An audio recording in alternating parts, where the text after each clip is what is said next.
Dele só. Dá pra frente, então, na aula de hoje vamos falar sobre um filósofo contemporâneo chamado Peter Singer, australiano. Ele nasceu em 1946 e vai trabalhar no campo da ética, principalmente da bioética. Ética é o que? Vocês lembram?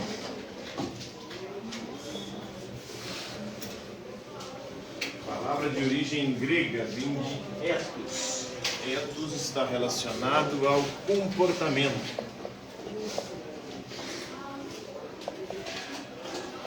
Então a ética vai refletir sobre como nós devemos nos comportar. O que é o certo e errado, o que é o bem e o mal, como nós devemos viver.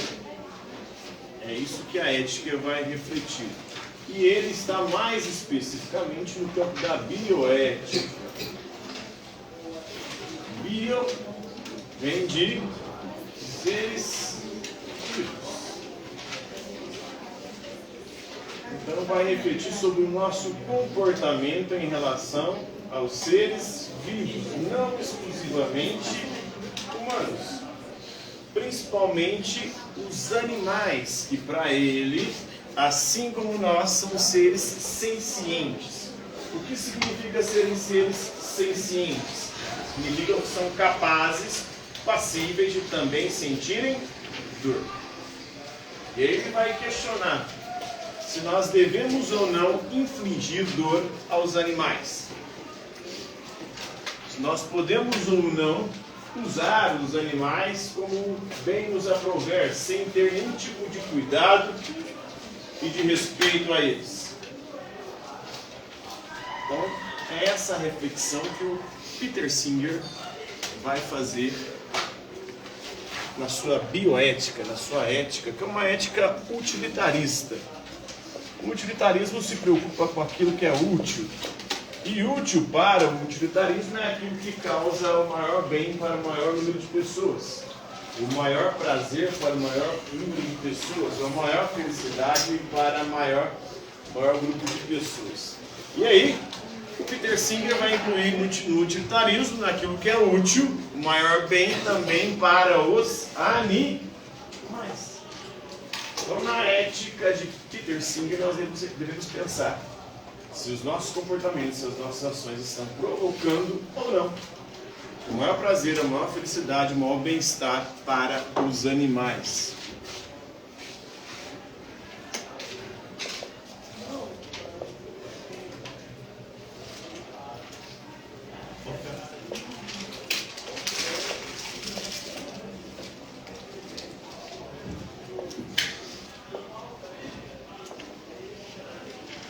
Então, útil para o utilitarismo é aquilo que produz, que provoca o maior bem para o maior número de pessoas. E no caso de Peter Singer, o maior bem também para o maior número de animais.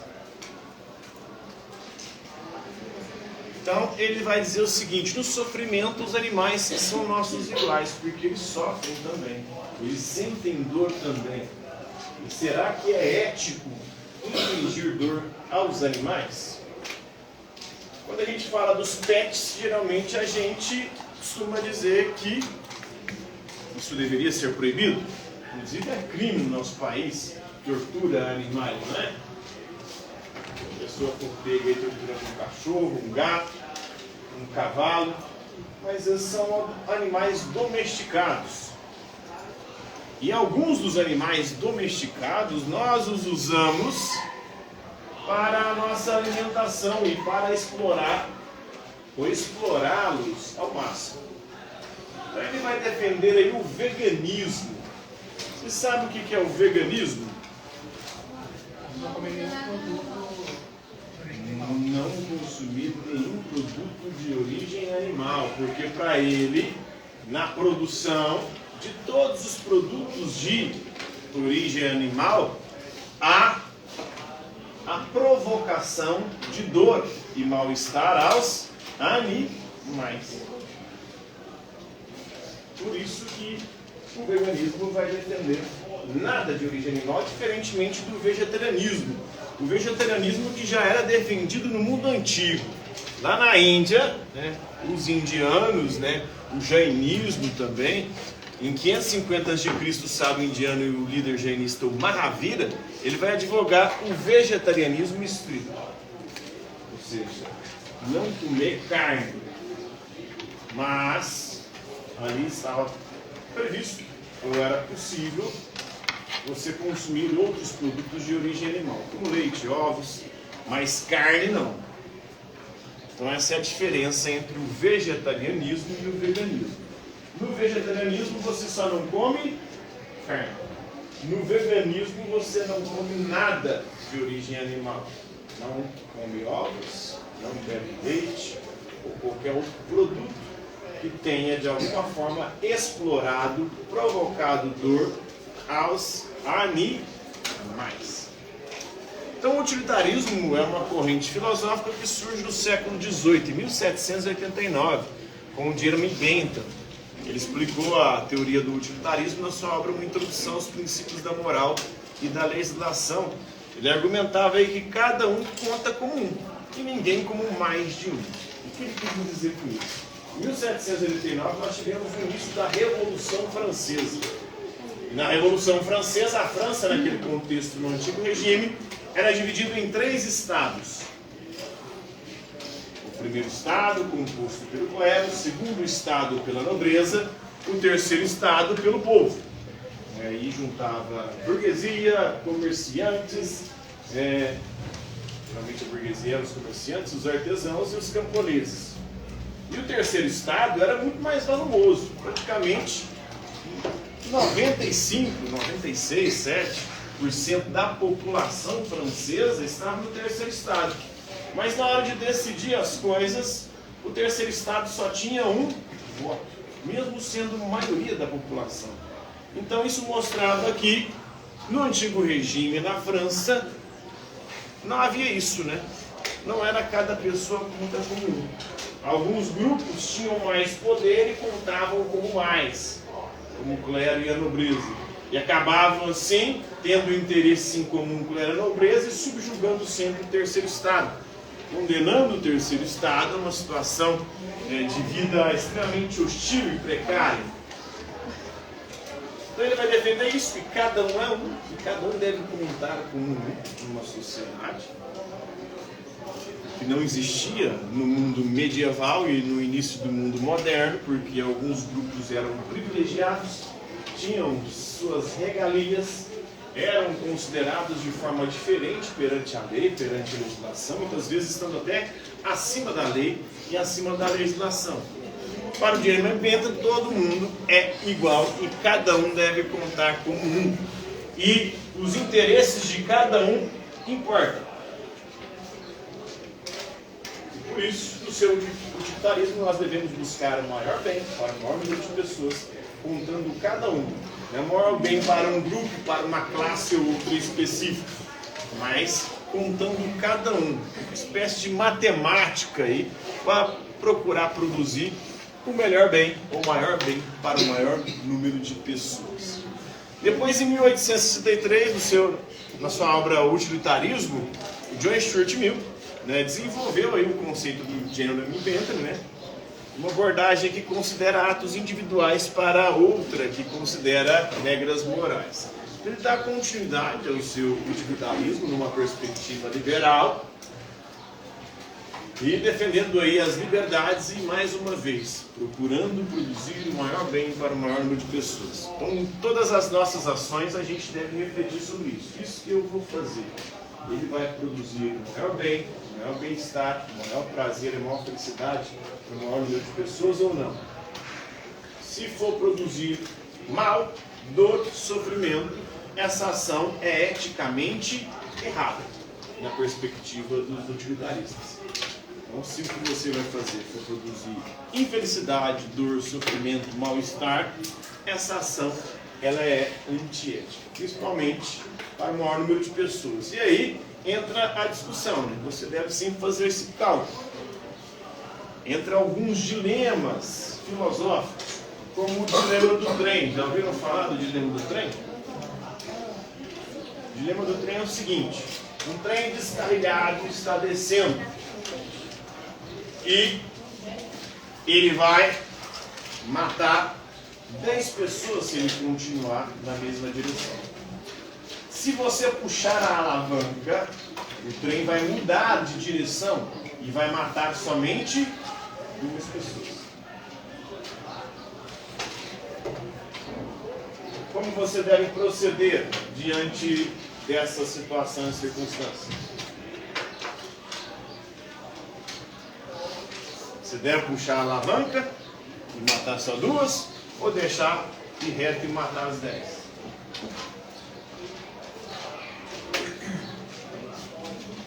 Para os utilitaristas, a gente deve puxar a alavanca, porque 2 pessoas são menos do que 10.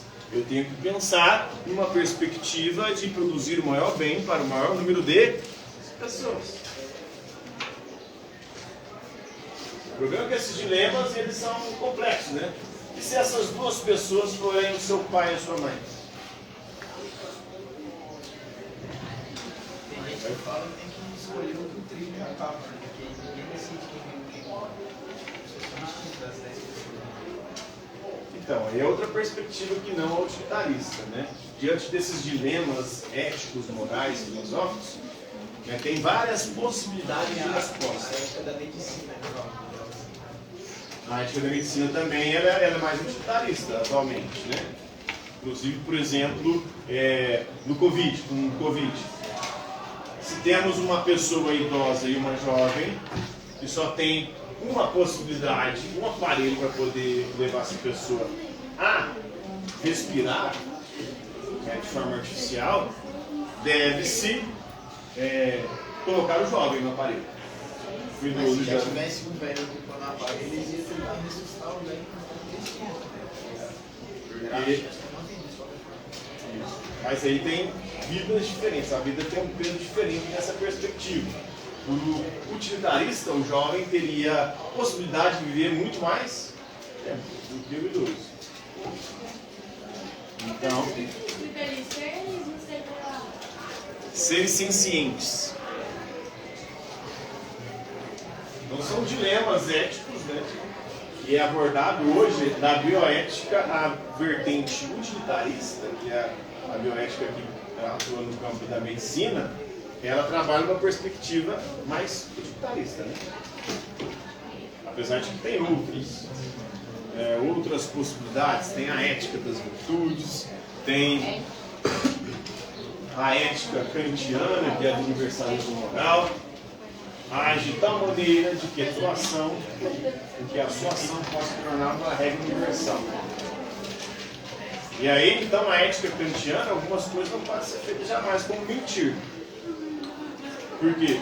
Porque se você mentir, todo mundo vai poder mentir. Se todo mundo começar a mentir, vai dar merda. Já na perspectiva utilitarista, se for preciso mentir para você salvar um número maior de pessoas, você pode mentir. Então, as ações elas são medidas pelas consequências.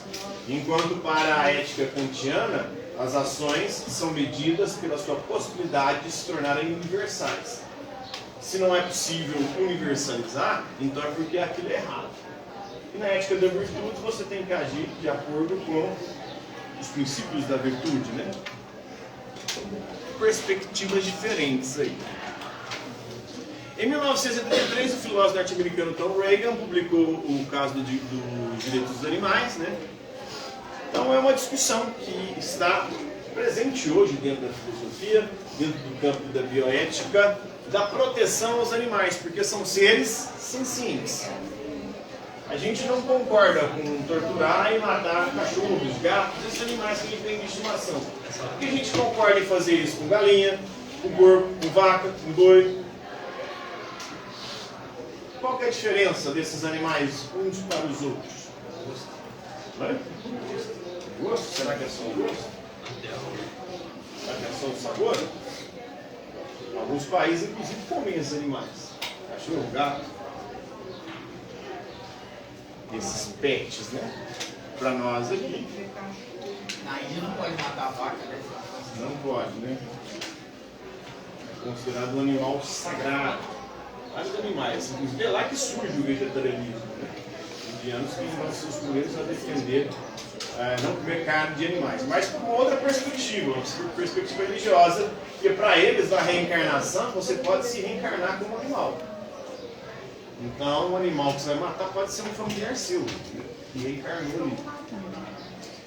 Então é uma outra perspectiva. No campo da filosofia, ela vai se resumir mais a esse mundo presente nosso e sobre como nós devemos nos comportar. Então, os animais são seres sencientes, o valor da vida é uma questão eticamente ou ética notoriamente difícil. É tenso, é complicado. Porque até esse princípio de não causar dor aos animais, ele deve ser de alguma maneira relativizado. No utilitarismo não há essa possibilidade de conseguir relativizar. Por exemplo, fazer pesquisas com animais. Isso vai provocar dor e sofrimento para eles. Mas essas pesquisas com animais depois vão poder salvar vidas humanas.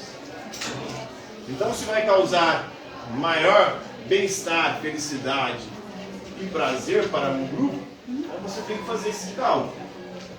São poucos animais ali que são usados ou serão testados, quando o número de pessoas beneficiadas é bem maior. Então, no utilitarismo, você vai sempre fazer um cálculo. Numa situação de carestia, de crise, por exemplo, como essa que está acontecendo no Rio Grande do Sul, as pessoas podem começar a passar necessidade. E aí matar animais para comer não vai ser mais considerado eticamente errado. Por quê? É uma ética consequencialista, importa-se as consequências. E numa situação de carestia, de fome, de necessidade, matar animais para se alimentar pode ser certo. Agora, se há a possibilidade de substituir isso, nós devemos, à medida que o tempo vai passando, criando estratégias e formas de conseguir fazer isso. Inclusive já há pesquisa e provavelmente em breve nós teremos aí carne sintética, né? Que não virá de animais abatidos e será produzida em laboratório. E tudo isso com pesquisas científicas. À medida que a ciência vai avançando, ela pode ir nos libertando de ter que matar animais. Porque para ele, produzir dor aos animais é algo eticamente incorreto, se o número daqueles que sofrem for maior do que aqueles que têm prazer. O que importa é sempre o cálculo aí. Maior bem para o maior número de pessoas, e no caso de Peter Singer, maior bem também para o maior número de animais. E aí, animais e seres humanos, como seres sencientes, deveriam ter direitos iguais. Pelo menos direito a não sentir dor e a não sofrer. Outros direitos são impossíveis para os animais, como o direito à liberdade, o direito à propriedade. Isso aí não existe, mas o direito a não sofrer, não sentir dor, os animais deveriam ter acesso, poder usufruir. E ele vai falar também do altruísmo eficaz de Peter Singer. A gente deve procurar, como mais uma vez voltando ao caso do Rio Grande do Sul, formas de ajudar que sejam eficazes, ou as mais eficazes, aquelas que vão conseguir produzir o maior número de bem para o maior número de pessoas. E nesse aspecto, então, podemos considerar que o Estado não seria uma instituição capaz de fazer isso, porque é uma instituição extremamente morosa. Portanto, na hora de doar e ajudar, não seria para o Estado que nós deveríamos dar o nosso dinheiro, mas sim para aquelas instituições comprovadamente que conseguem realizar o melhor trabalho com o menor custo, para conseguir alcançar o maior número de pessoas. E o Estado, nesse caso, por conta de sua ineficiência, por conta de sua morosidade, demora, seria excluído aí das doações. Nós deveríamos doar para outras instituições. E comprovadamente, cientificamente, com dados, conseguem ser mais eficazes e produzir o maior bem para o maior número de pessoas. Compreenderam aí? Alguma dúvida? Tá tranquilo? Favorável aí o Peter Singer? Por hoje é isso aí.